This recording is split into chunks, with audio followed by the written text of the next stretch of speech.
Hi, this is Kallie Ritchey, the broker for Ritchey Realty.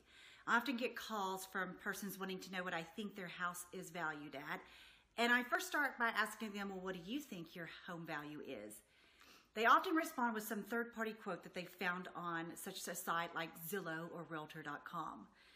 Over the years, I've noticed that our general public is becoming even more reliant on these home values they find online, which has caused a great deal of conflict.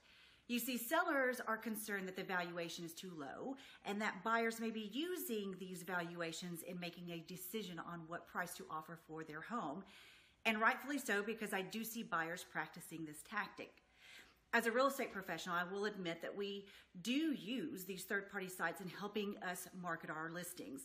You see, our MLS will take the data, such as what the listing price is, or certain features of the home, or even the pictures that we use, and they'll syndicate it to these third-party sites to help us market our properties. The problem is these third-party sites do not get all the information syndicated to them necessary to make an accurate valuation. Sites such as Zillow or realtor.com use inaccurate tax records, inaccurate listings, homes that may not be of the greatest condition, and other data that is highly unreliable, and trying to find an algorithm to making an accurate assessment, or at least they think so. The problem is that we have seen this to be highly unreliable and many times inaccurate. So it's because of this that I wanted to put this two-series video together for you. And in this first video, we're going to take a look at Zillow, the data that they use, and the algorithm that they use, and actually how reliable it is, and even what Zillow says. And in the second video, we're going to put Zillow to the test. So I want you to join me as we take some of our actual listings that we've sold or have on the market or under contract and compare what we have versus what Zillow has. So let's get started. So here we are at Zillow's homepage. And what we first want to look at is, how does Zillow come up with their home values and what they use in their algorithms? And of course, how accurate are their Zestimates in determining home value? So we're going to say, what is a Zestimate home value? And if you ever want to get on your computer, I'm just walking you through this so that you can see where I'm going to. Straight from Zillow's website, and I'm just following through till we get to Zestimates, and I'm going to scroll down to, there's lots of different topics you can choose and finding out more information about Zestimates, but what we want to specifically know is, how do we come up with the Zestimate right here, and what is in the formula? So Zillow is telling us, how they come up with their algorithm and some of the data that they use in their algorithm. And there's three things that they have listed here. One, they're saying, is the physical attributes, the location, the lot size, square footage, number of bedrooms and bathrooms, the tax assessment, property tax information, and they're also using prior and current transactions. They're saying they're using the actual sales price over time. So these are some examples of the data that they use in computing their algorithm to find home values. We're going to come back to this page here in just a minute, but now that we know what they're using in their algorithms, we want to know how accurate is their Zillow Zestimate. And Zillow says here that their accuracy has a median error rate of 4.3%. In other words, for all the properties listed on Zillow's website, half of those properties will fall within 4.3% accuracy of what the actual home value is. The other half of the properties listed on Zillow's website will fall above that 4.3%. Now, if we read some more in here, you would see that they say for every market area, it could be a little bit different. So they've done a great job by giving us this chart for some of the top metro areas. And we can see Dallas-Fort Worth is actually listed here as one of the top metro areas that they've broken it down more for. And the median error rate for Dallas-Fort Worth is at 9%. That's more than double what their, for better words, national percentage is. And so breaking that down into terms, to money terms, for every for all of the homes listed in Dallas-Fort Worth, if your home, for every $100,000 that a home is valued at, half of those properties listed on Zillow in Dallas-Fort Worth will be about 9% off. Could be positive, could be negative. The other half of the properties listed on Zillow in the Dallas-Fort Worth area will be greater than $9,000 off for every $100,000. So if we look at this next column right next to it, this 80.3% that fall within 20% right here of the sales price, breaking that down into terms, what Zillow is saying is that for all of the homes listed in Dallas and Fort Worth, for every $100,000 the home is valued at, you have an 80% chance of the value being off up to $20,000 for every $100,000. An 80% chance. I don't know about you, but that doesn't sound like a very accurate assessment of a home value. And even Zillow says here in their Zestimate accuracy, they give 2 stars for Dallas and Fort Worth. And what do those 2 stars mean? They actually give us a little chart for that. They're saying it's a fair Zestimate. So basically, we are 1 star away from being unable to compute the Zestimate accuracy in the Dallas and Fort Worth area. I guess this is why you can see I'm not a big fan of relying on the Zillow or realtor.com algorithms in computing home values. So now we have to question, well, why is it that these algorithms are so inaccurate? What is wrong with the data that they're pulling to use in these algorithms?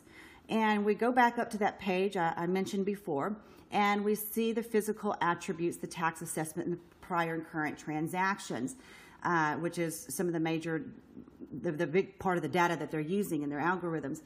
And first starting off with physical attributes, the location, the lot size, square footage, number of bedrooms. Well, what Zillow is doing is they're pulling a lot of the basic demographic information and home characteristics from the tax records. The problem with that is that many times we see those tax records being highly inaccurate.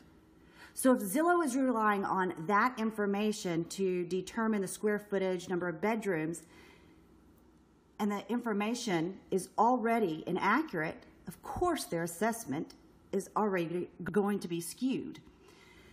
For example, and we're going to go through some of these live examples in the next video, but I had a property we just sold a couple of months ago, and the builder when the house was built, the builder turned in the square footage to the tax assessment office, and they did not include any of the square footage in the upstairs.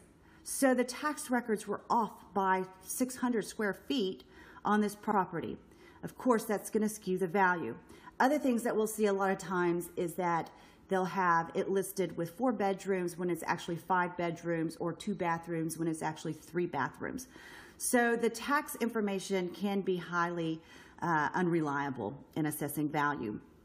And going back to the physical attributes on the location, the problem with Zillow is they're not really able to zone in on the accurate location. Oftentimes we will see a home that is backed up to a green belt, which actually will add value to a property. Zillow doesn't compute this in their algorithm.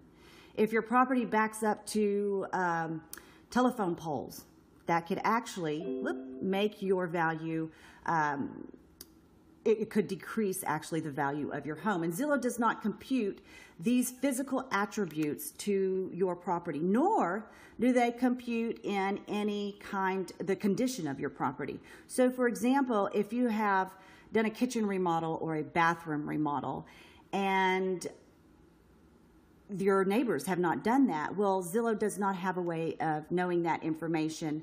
Thus, you are not getting the credit for the upgrades that you have made to your property in computing the home value. Now, I want to spend a little time talking here about prior and current transactions. They're saying they have the actual sales price over time of a home. Well, in the state of Texas, we are a non-disclosure state. Thus, we cannot disclose what the home actually sold for. As I mentioned before, we do syndicate from our MLS to these third-party sites information about what the home is listed for, some pictures about the properties, and some other information about the property. However, Zillow does not have all of the information that we actually have on the MLS. Like I said, information about the location of the property or the condition of the property. And they do not actually have the actual sales price. So as we were looking at before, for every $100,000 a property is valued off, Zillow 50% of the time will be off at least by $9,000. So given that their median accuracy rate is already highly inaccurate and not having the actual sales price, there is no way for them to really know to put into their algorithm what the actual sales price was. So without that information, there's no way of knowing. Another thing that Zillow does not have access to is whether or not the seller gave the buyer any money towards closing cost. So if the buyer received $5,000 of closing cost assistance from the seller, that has to be adjusted for in the price, in the actual sales price. So again, Zillow does not have that information. So without knowing what the home actually sold for, or whether any closing costs were given, or what the condition of the property is, or if the tax records are even accurate, we can automatically see that there is, right out of the ballpark, going to be some variance in the data that they have, in the algorithms that they use to find home values. The last thing that I want to say about this is Zillow does not also take into consideration the marketability of a property. And certain areas sell better than other areas. Even in the metroplex that we live in, there's certain cities that sell better than the other cities. There's certain builders that will sell better than other builders. There's certain floor plans that will sell better than other floor plans. And only a competent real estate professional can make those determinations on the marketability of your home. As we analyze how many other homes are on the market that you're competing with. Is the market trending upward, trending downwards? What is the availability of financing for a certain particular property? Again, Zillow does not have a means of computing this information. Thus, their findings are going to be, again, skewed. So in the next video that we're going to do, we're actually going to take some case studies and some actual homes that we had listed or that we have under contract or putting on the market, whatever, and we're going to put them to the test.